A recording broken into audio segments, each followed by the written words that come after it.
వి gold trusted gold buyers తాకట్టులో ఉన్న బంగారాన్ని విడిపించి ఈ రోజు ఉన్న మార్కెట్ ధరకే కొనబడును. మరిన్ని వివరాలకు సంప్రదించండి 7710 వారు వచ్చి ఒకసారి కలుస్తున్నారు. ఇప్పుడు నా ఉద్దేశంలో బయట కార్మికులకి వారికి మధ్య జరుగుతున్నటువంటి ఆ సమ్మె వాతావరణాన్ని దృష్టిలో పెట్టి కలుస్తున్నారేమో అనుకుంటున్నాను. నాకు ఎజెండా నా దగ్గర ఏమి లేదు. వారు వచ్చి కలుస్తూ అంటే రండి కలవండి అన్నాం అంతే. అది ఇప్పుడు కార్మికులు సమ్మె చేస్తున్నారు కాబట్టి ఆ సమ్మె అనే విషయంలో దాని గురించి ఏం జరుగుతుందో చెప్పడానికి వస్తున్నారేమో అనుకుంటున్నాను నేను అంతే. వారు చెప్పే విషయాలను వింటాం, అటు కార్మికులతోనూ వారు చెప్పేవి వింటాం.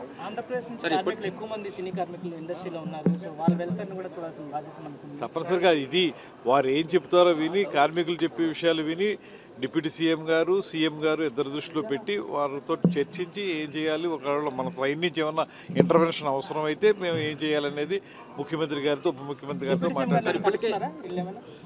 వీరు అక్కడ బహుశా కలవచ్చు అండి. నాకు ప్రస్తుతానికి అయితే మనకు వచ్చి ఊరికి మాట్లాడి వెళ్తాం, మేము ఏ టైంలో మీరు ఉంటారని అడిగారు. నేను ఇవాళ విజయవాడలోనే ఉంటున్నానని చెప్పాను. సెక్రటేరియట్లో ఇక్కడికి వస్తా అన్నారు, రండి అన్నాం. ఇది వాళ్ళు చర్చలకి సంబంధించానో లేకపోతే సమ్మెకి సంబంధించానో స్పెసిఫిక్గా ఒక ఎజెండాతో నాకేం చెప్పలేదు. వచ్చి కలుస్తాం, ఒకసారి జరుగుతున్న పరిణామాలు మీకు తెలియజేస్తాం అన్నారు. నేను మీరు ఏం తెలియజేసినా నేను సీఎం గారికి, డిప్యూటీ సీఎం గారికి తెలియజేస్తాను. మీరు ఆ మేరకు వచ్చి మాట్లాడుతుంటే రండి అన్నాను. లేదు లేదండి.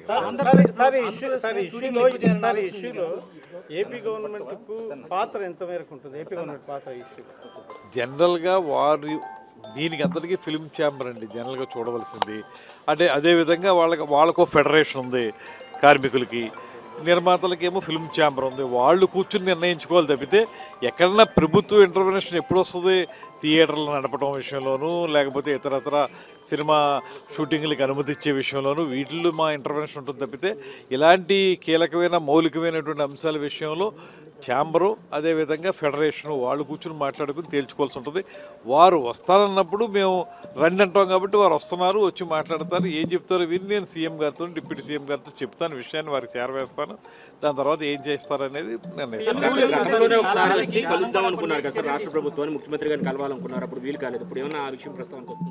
అది మరి వాళ్ళు ఏం మాట్లాడతారో ఇంకా మనకు తెలియదు. దానికి మాత్రం స్థిర నిశ్చయంతో ఉన్నాం మేము. 100% కూడా ఆంధ్రప్రదేశ్ రాష్ట్ర సినిమా పరిశ్రమకి సినీ గోయర్స్ ఎక్కువ ఉన్నటువంటి ప్రాంతం ఇది. అందువల్ల ఇక్కడ షూటింగ్లు ఆల్రెడీ జరుగుతూ ఉన్నాయి. జరుగుతాం మాత్రమే కాకుండా ఇక్కడ మౌలిక సదుపాయాలు కూడా ఏర్పాటు చేయడానికి ప్రభుత్వం సిద్ధంగా ఉంది. అన్ని వేళల్లో కూడా వారు ఒకవేళ ఇక్కడ స్టూడియోలు నిర్మించాలన్నా లేకపోతే రికార్డింగ్ థియేటర్లు, రికార్డింగ్ థియేటర్లు నిర్మించాలంటే తప్పనిసరిగా సహకారం అందిస్తాం. తెలుగులో ఫాస్టెస్ట్ న్యూస్ ఇప్పుడు కొత్త అవతారంలో 5 సెకండ్లోనే పూర్తి వార్తా సమాచారం మీ చేతిలో.